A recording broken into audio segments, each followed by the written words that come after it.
Vous savez désormais toutes et tous qui est Quique Setien et vous savez désormais que sa mission c'est de récupérer le fameux style Barça. Sauf qu'on a vu que sur la base de ces 3 premiers matchs, c'était loin d'être une chose aisée et il suffisait ni d'un miracle ni d'un claquement de doigts. Alors pour récupérer le style Barça, comment est-ce qu'on fait?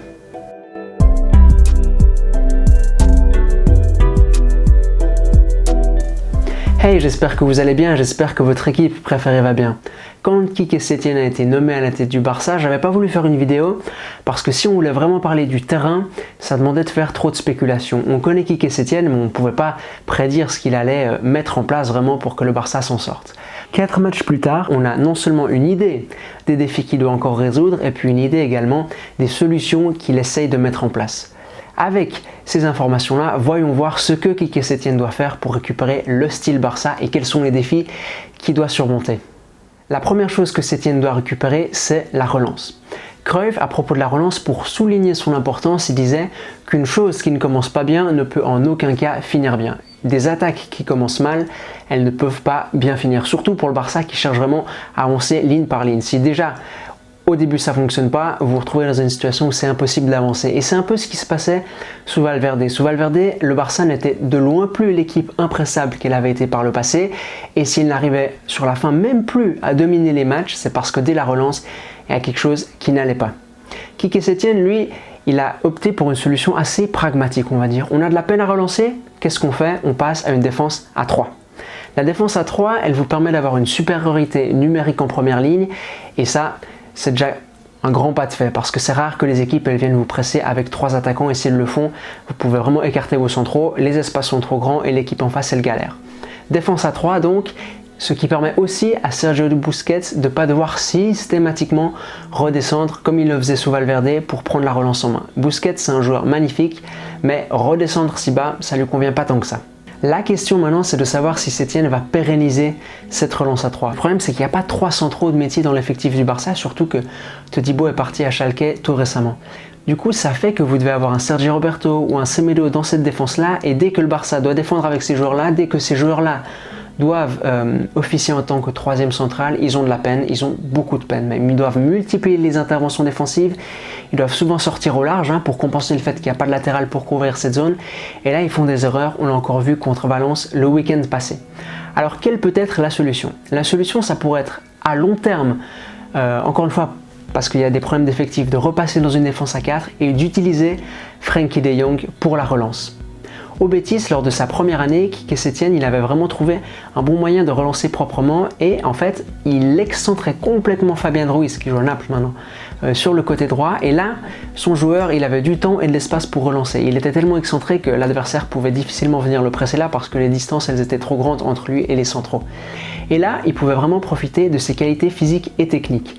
De Jong, il pourrait faire la même chose, venir s'excenter à droite et grâce à ses capacités à gagner des mètres balle au pied et à sortir vraiment des pressings grâce à sa qualité vraiment technique, il adore être pressé, il adore se retourner et gagner des mètres, parcourir des mètres balle au pied, on pourra avoir un Barça qui retrouve une première relance convenable sans avoir le besoin de recourir au système à 3 centraux.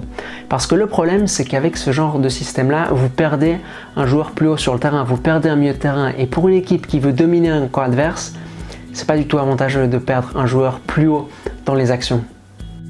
La deuxième chose qui est fondamentale au Barça si vous voulez effectuer un jeu de position convaincant, c'est d'avoir des milieux qui sont capables de venir entre les lignes, haut sur le terrain et créer des triangles avec leurs latéraux ou avec l'ailier qui est devant eux.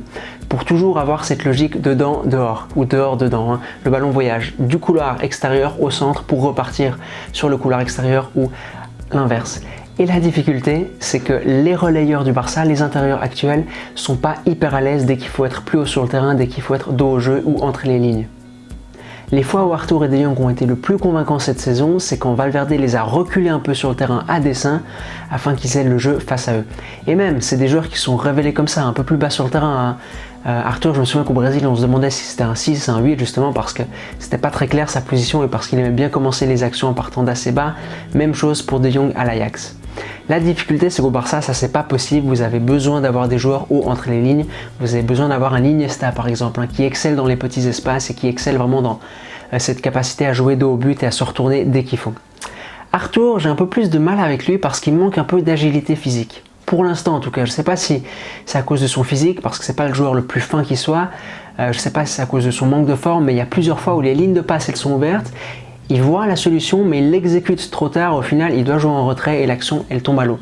De Jong, lui, il a peut-être un peu plus de marge de manœuvre actuellement en tout cas. Cette saison, c'est vrai qu'on l'a vu parfois au Camp Nou, surtout jouer un petit peu plus haut et profiter de cette capacité d'arriver en deuxième rideau. Ça, c'était pas mal. Mais le truc, c'est que pour l'instant, Busquets doit faire beaucoup trop pour compenser ces manques-là.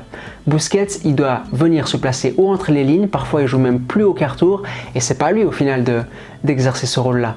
C'est non seulement pas à lui de le faire, et si ça s'arrêtait là, si c'était juste un simple dépassement de fonction, ok, ça pourrait aller, mais non, c'est symptomatique. Et ce qui est encore plus symptomatique, c'est que Messi, lui, parfois, il doit redescendre. Et quand Messi redescend, d'accord, il a la capacité de jouer dans ces zones-là du terrain, mais il a surtout 5 adversaires face à lui qui doit dribbler s'il entend faire progresser significativement son équipe. Et puis en plus, Messi, avec le temps, il vieillit, et plus vous le gardez proche de la surface, plus il va continuer à être décisif et à faire ce qu'il sait faire de mieux, c'est-à-dire marquer des buts. La solution qui est apportée par Setien ces derniers temps et qui a été aussi apportée par Valverde, c'est Arturo Vidal. Arturo Vidal, il a cette capacité de jouer plus haut sur le terrain, de jouer entre les lignes, de participer dans les derniers mètres aux actions de son équipe. Le truc, c'est que ça reste pas un spécialiste du poste. C'est un couteau suisse, mais c'est un joueur, on va dire, un peu B+, alors que le Barça, équipe de standing mondial, elle a besoin d'un joueur A+, dans ce rôle-là. Pour ne rien arranger, Aleñá est parti en prêt du côté du Betis, alors que c'est un joueur capable de tenir ce rôle-là. Setien va donc devoir travailler beaucoup avec Arthur, beaucoup avec De Jong et beaucoup avec Riqui Puig pour pouvoir vraiment avoir ce joueur satisfaisant plus haut sur le terrain. Et le truc, c'est qu'on ne change pas un joueur du jour au lendemain, et là, il y a beaucoup de travail à faire. Troisième chose, le Barça a besoin de débordement et de déséquilibre, et ça, il en manque cruellement. Parce que quand les espaces se réduisent en camp adverse, vous avez besoin de joueurs qui éliminent. Et puis aussi, vous avez besoin de joueurs qui attirent du monde sur eux à l'extérieur pour que de l'espace se crée à l'intérieur. Messi et Pedro dans le Barça de Guardiola. Sané, Sterling dans son City ou Ribéry à Munich. Theo et Joaquin dans le Betis de Setien, ces profils sont absolument indispensables et le Barça ne les a pas.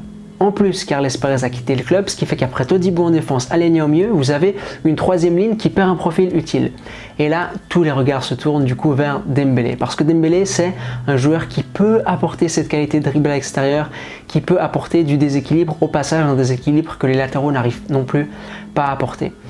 Toutes les équipes qui jouent en camp adverse, elles ont besoin d'un joueur qui court dans le dos de la défense, pour attirer des profils sur lui, pour créer de l'espace ou pour directement réceptionner des ballons. Et c'est là qu'on doit attendre beaucoup de Dembélé, parce que ça peut à terme être la solution pour ce Barça-là qui manque encore une fois d'un joueur qui est capable d'effectuer des choses un peu magiques en camp adverse. N'ayons pas peur de le dire. Quatrième problème, et pas des moindres, le latéral droit.